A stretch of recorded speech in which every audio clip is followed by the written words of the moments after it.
Ürdün, Orta Doğu'nun en güvenli ülkesi.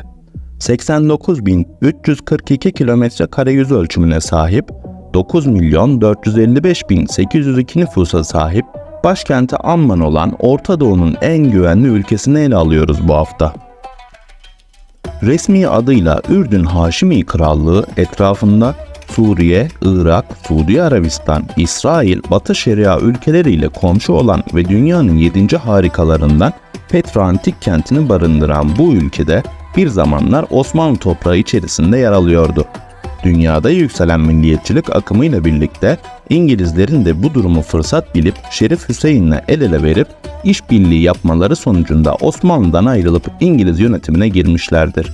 Ama bir tarih dersinde olmadığımızdan kısaca bu bilgiyi verip Ürdün Haşimi Krallığı'nı incelemeye başlıyoruz.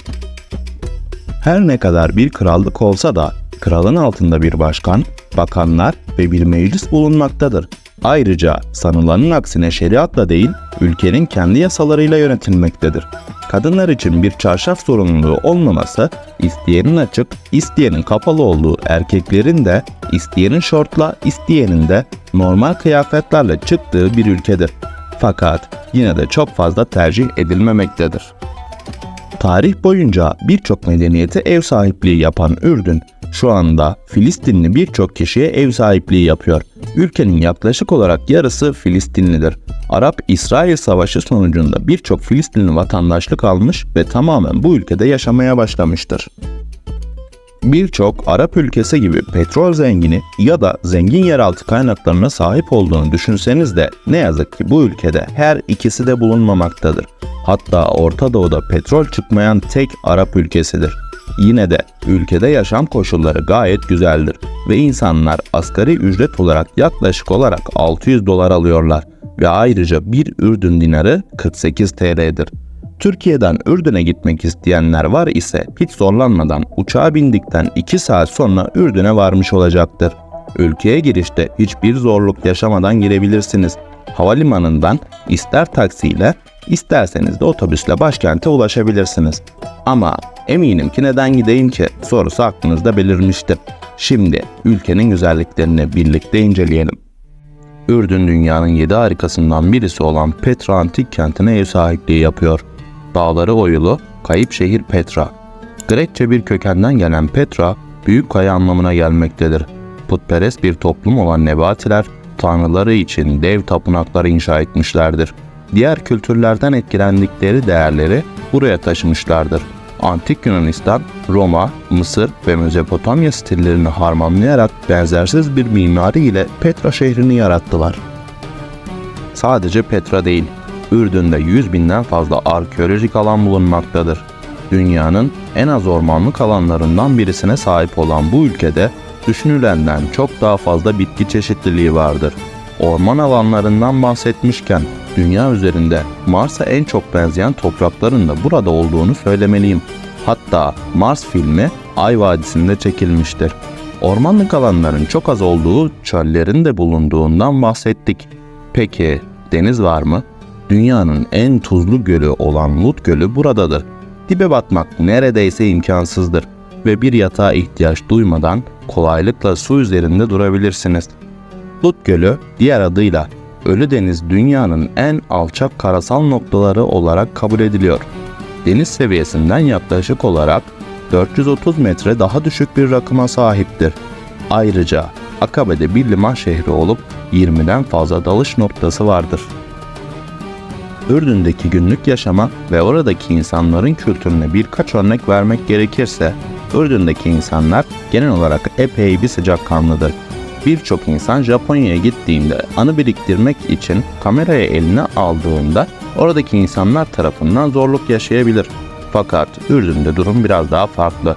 Kamera onlara dönük olmasa dahi el sallamak için karşıya bile geçebilirler. Genellikle size karşı güler yüzlüdürler. Ülke geliri turizm açısından bayağı bir önemlidir ve esnafların çoğu İngilizce biliyor. Ayrıca Türk olduğunuzu söylediğinizde içten bir gülümseme göreceksiniz. Yazları çok sıcak olduğundan dolayı insanlar gündüz yerine geceleri dışarıya çıkmayı tercih etmektedir. Ve ayrıca yine sıcaklıktan dolayı evler genellikle beyaz ve tonları olarak boyanmaktadır.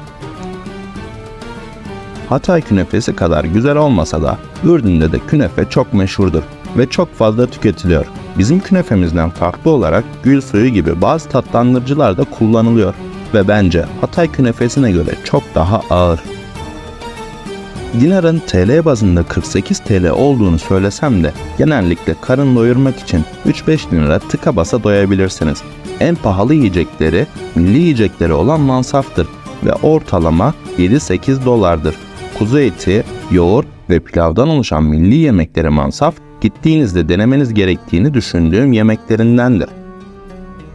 Kahvaltıda genellikle Orta Doğu ülkelerinin çoğunda bilinen nohuttan yapılan bir vejeteryan köftesi olarak da bilinen falafel yerler.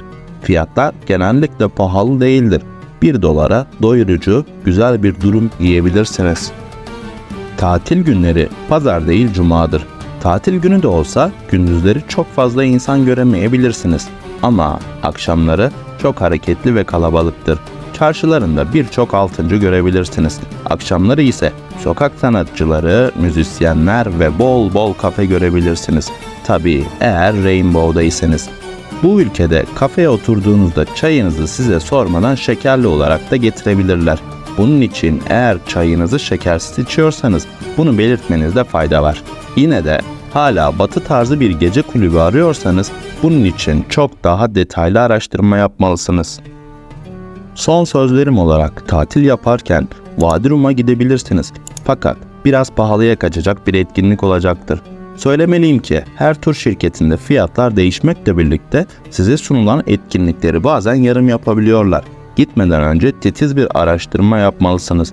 Ayrıca Akabe'de dalış yapmayı, Ölüdeniz'e girmeyi, Petra Antik Kenti'ni ziyaret etmeyi ve eğlenmeyi unutmayın. Beni buraya kadar dinlediğiniz için teşekkür ederim. Lütfen kanala abone olmayı unutmayın. Bir dahaki videolarda görüşmek üzere, esenlikle kalın. Hala son dakikalara kadar dinleyen sizler için ayrıca teşekkür ediyorum. Bundan sonra bu kanalda 2 haftada bir olmak üzere video yayınlamayı düşünüyorum ve bu yönde ilerleyeceğim. Son attığım belgesel üzerinden çok zaman geçtiğinin de farkındayım. İş ve taşınma sorunları yüzünden süreçte biraz aksamalar oldu. Fakat artık elimden geldiğince hem kendimi bu konuda geliştirip hem de daha düzenli video yapma amacıyla sizlere video stoklamayı, araştırmalar yapmayı ve fırsat buldukça birleştirip, eleyip ortaya yeni bir video koymaya çalışıyorum. Şimdiye kadar ve bundan sonrası için yaptığım hatalarım olduysa özür dilerim.